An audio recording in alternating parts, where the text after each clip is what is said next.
I don't know what the rules are, and I'm sure I'm breaking them, but, I really miss you. Welcome to MsMojo, and today we're counting down our picks for the top 20 most realistic romance movies. Allison Ashmore, Penny Hardwick, Jackie Alden, Charlie Nicholson, and Sarah Kendrew. Those were the ones that really hurt. Choose me. Marry me. Let me make you happy. I'm not spending one more second of this life with some inconsiderate prick. For this list, we're looking at the most grounded and believable films to concern romance and relationships. Beware, spoilers will follow. Which of these flicks do you find the most realistic? Let us know in the comments below. Number 20, Once. This song you just played, you wrote it? Working on it. It's not an established song? A musical starring the members of the Swell season, Once tells the story of Guy and Girl. The unnamed protagonists are young and hopeful musicians, with Guy working as a street performer / vacuum repairman, and Girl as a flower seller. Take this sinking boat and point it home. We've still got time. The movie beautifully and realistically captures the plight of struggling artists, like taking out a bank loan to secure time at a recording studio. It also tells a complex love story that sees the characters dealing with ex-girlfriends and secret husbands. It even ends on a somber note, with Guy leaving Dublin for London without saying goodbye to Girl. Their friendship and musical fling nothing but a good memory. You had the choice. You made it. Number 19, High Fidelity.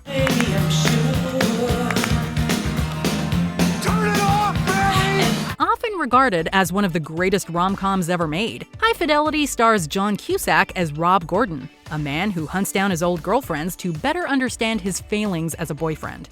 Jackie Alden's breakup had no effect on my life whatsoever. It was a casual thing, and I was glad when it ended. Rob works at a record store and often goofs around with his friends in a fun slice of everyday life. Part of this goofing around includes making top 5 lists, something we here at MsMojo can greatly relate to. Rob's relationship with Laura is also cute and realistic, stemming largely from Rob's self-awareness as a flawed boyfriend. Flawed characters are a must for any relatable movie, and High Fidelity has a great one. There's nothing wrong with me loving you. Na-na-na-na. Number 18, Marriage Story. As we mediate your separation and eventual divorce, things can get quite contentious. So I like to begin with a note of positivity. It's been reported that half of all marriages in the United States end in divorce. It's a tragic statistic, and it's one that's resulted in many broken hearts, and also many great movies. Marriage Story is one of them. The vague and everyday nature of the drama's title is symbolic. Noah Baumbach wants to tell a relatable story about marriage, and he greatly succeeds. Yeah, this is who I am, and this is what I'm worth. And maybe it's stupid, but at least it's mine. The film follows divorcing couple Nicole and Charlie, but they could stand in for any couple going through a messy and emotional breakup. The movie has it all: the awkward shock of the declaration itself, the messy legal battles, the vicious fights, and ultimately, the reluctant acceptance. Marriage Story is both touching and tragic, beautiful and horribly sad. And I loved you and I didn't want to lose you, but I'm in my 20s and I didn't want to lose that too, and I kind of did. Number 17, One Day. When we were at university, I've always spoke you.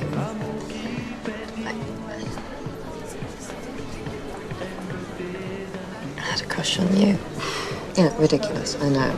Starring Anne Hathaway and Jim Sturgis, One Day follows a platonic-turned-romantic couple who spend every July 15th together. The movie contains many realistic struggles for its characters. I thought I got rid of you.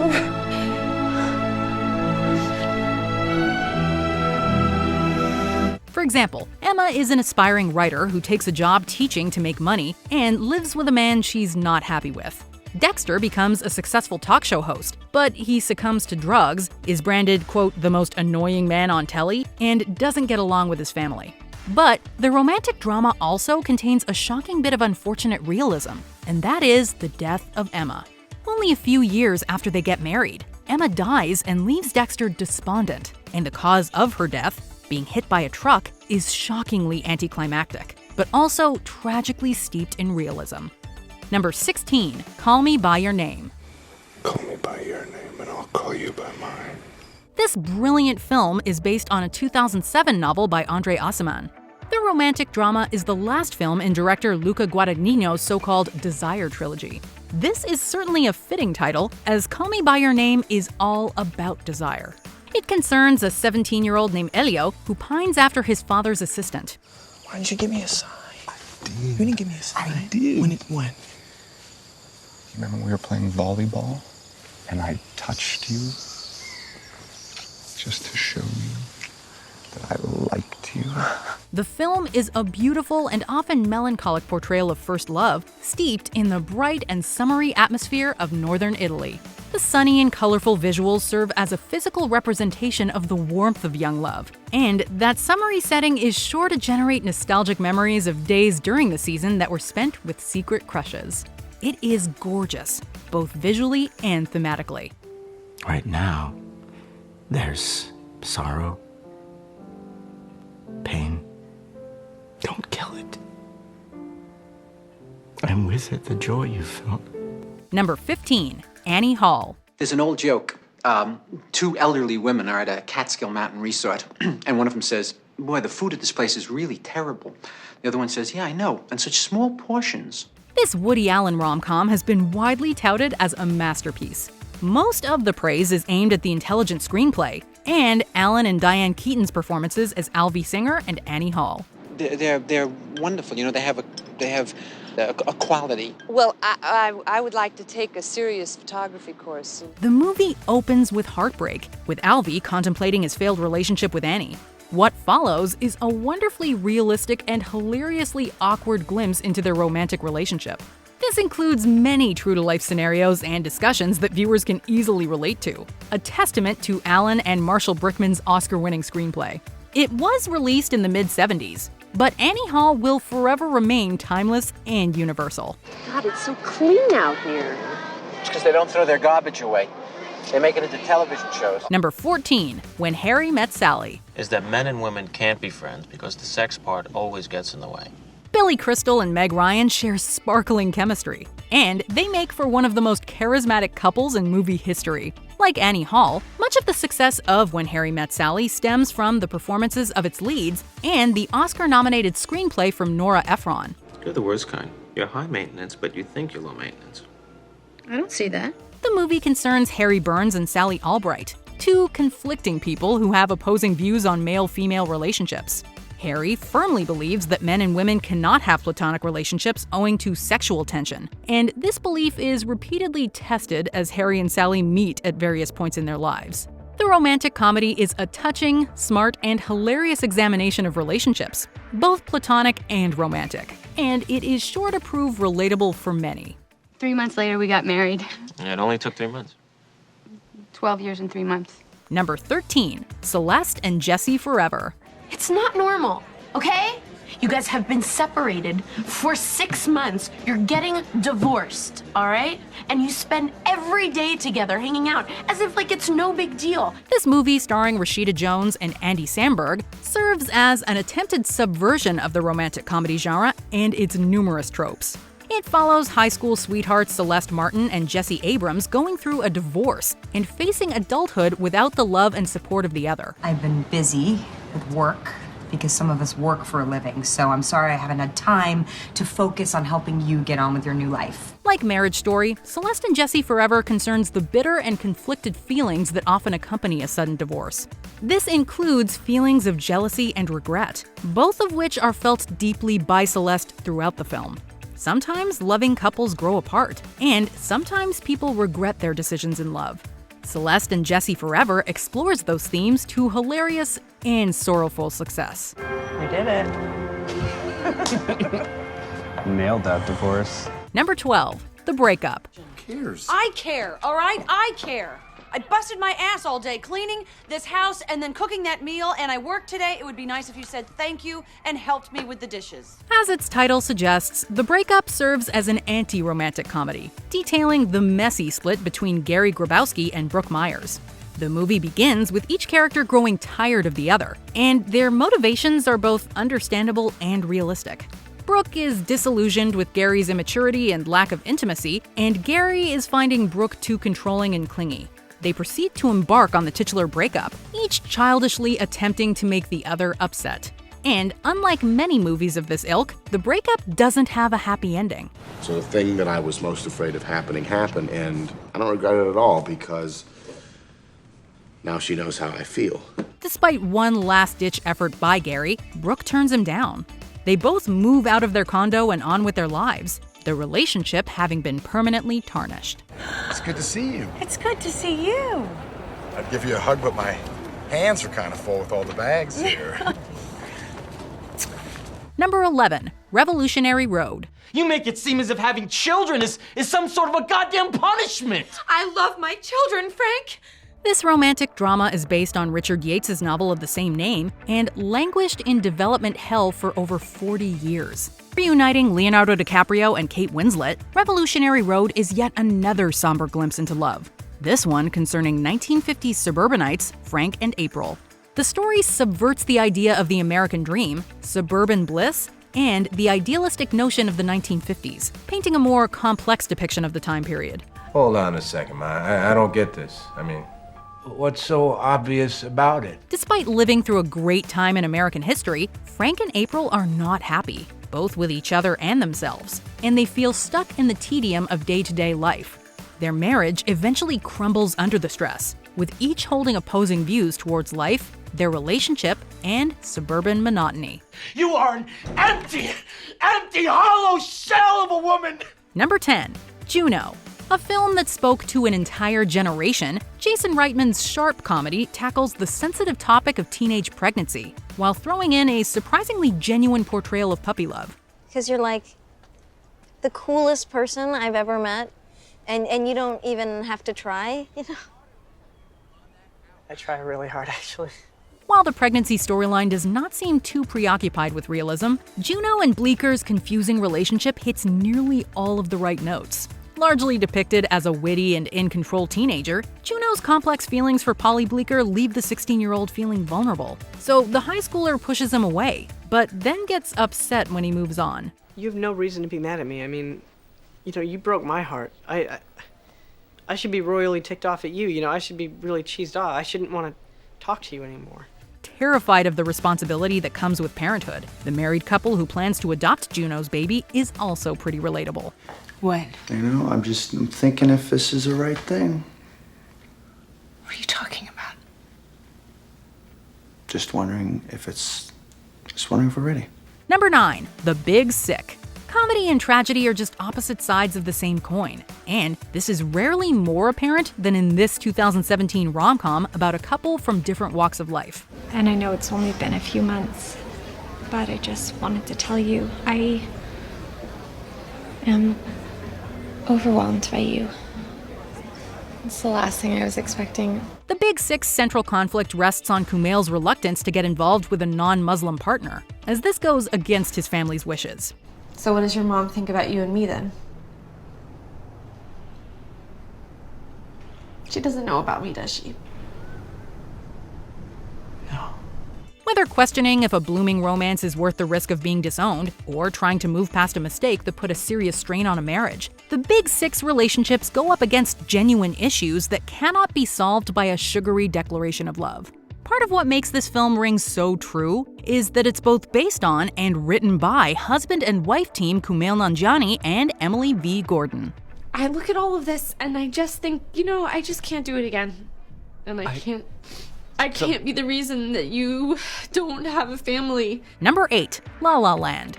Sure, the characters may occasionally break into a spontaneous song and dance number, but the feels are all too real. In somebody's eyes, to light up the skies, to open the world and send it real.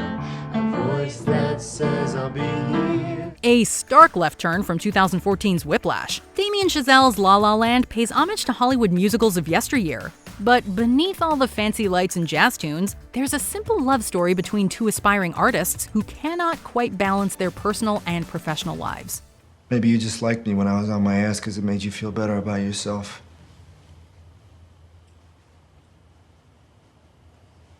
Are you kidding? No?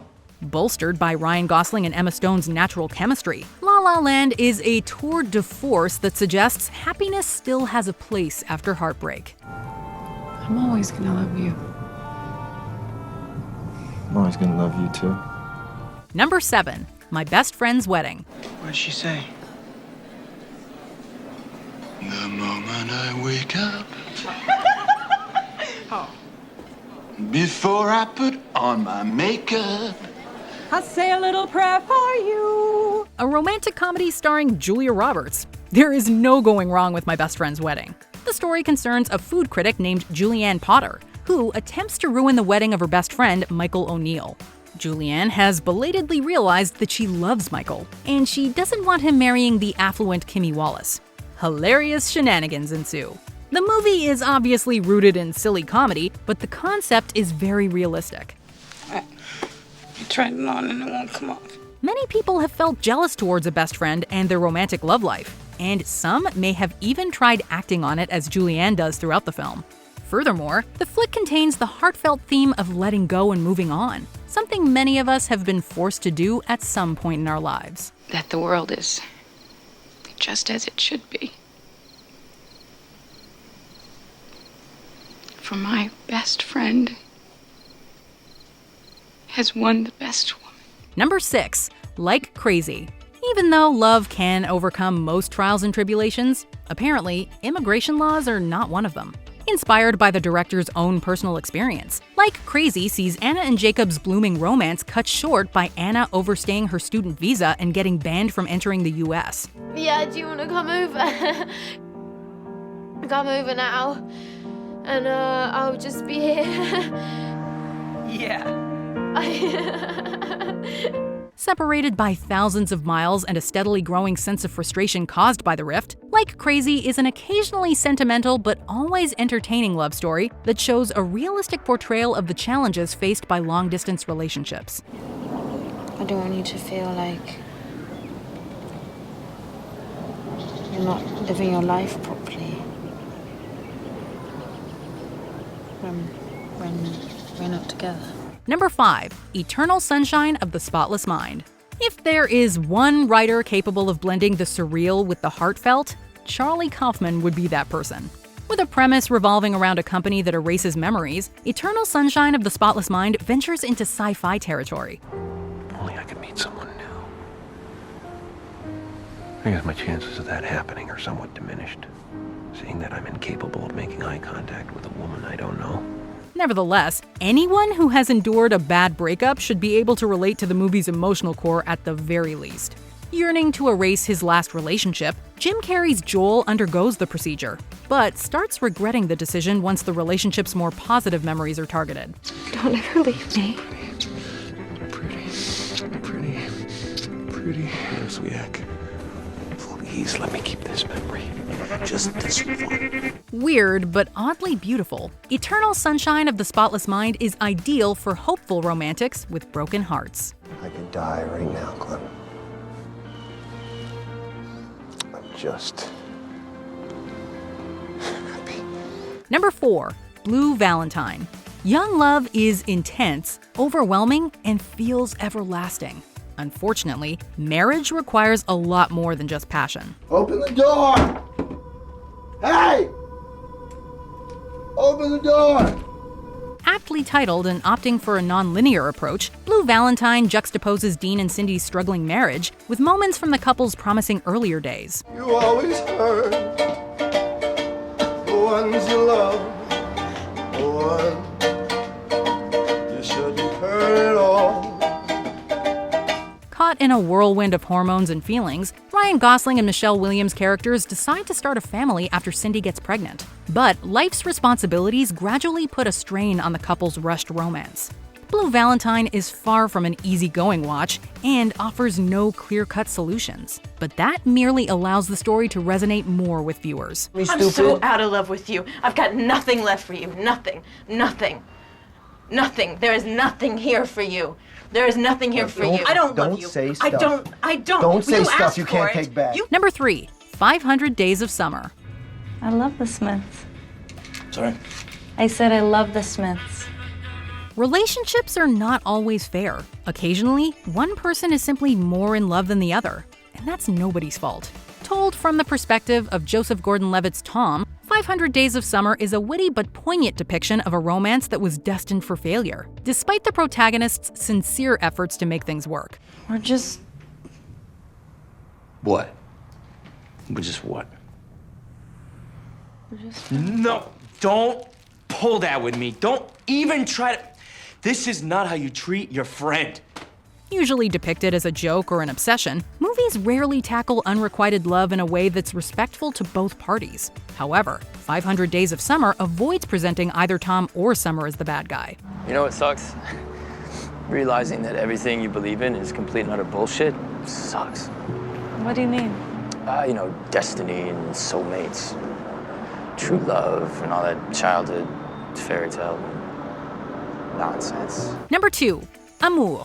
Hailing from the director who blessed the world with the brutal funny games and the creepy cachet, Mikhail Haneke threw critics for a loop with 2012's Academy Award-winning romantic drama about love, life, death, and responsibility. Tu n'es pas obligé de me tenir la main tout le temps. Je suis capable de m'occuper toute seule, tu sais. Et n'aie pas mauvaise conscience. Ce serait absurde et pesant. Led by towering performances from Jean-Louis Trintignant and Emmanuel Riva, Amour sees an elderly couple dealing with the aftermath of a stroke that leaves one member paralyzed. A deeply human experience that toes the line between heartwarming and devastating, Amour feels all too real and may hit a bit too close to home for anyone who's gone through something similar. Arrête de m'observer. Je t'observe pas. Bien sûr que si. Je ne suis pas encore idiote à ce point. Before we continue, be sure to subscribe to our channel and ring the bell to get notified about our latest videos. You have the option to be notified for occasional videos or all of them. If you're on your phone, make sure you go into your settings and switch on notifications. Number 1. The Before Trilogy. Richard Linklater's minimalist but ambitious set of films comment on many different forms of relationships, and the same couple is at the center of each one. Starring Ethan Hawke and Julie Delpy, Before Sunrise finds the passionate but inexperienced young adults pondering the meaning of love and opting to live in the moment, even going as far as to not exchange names or phone numbers. I'm gonna take your picture, so I never forget you or all this. While Before Sunset sees the couple reuniting in Paris years later. You know, maybe we're only good at briefing counters, walking around in European cities, in warm climate. With potential and lost love firmly traversed, Before Midnight focuses on the issues associated with long-lasting relationships, as intimacy gives way to familiarity and a fading spark. Will you be able to put up with me for another 56 more years? I am looking forward to it. Do you agree with our picks? Check out this other recent clip from MsMojo, and be sure to subscribe and ring the bell to be notified about our latest videos.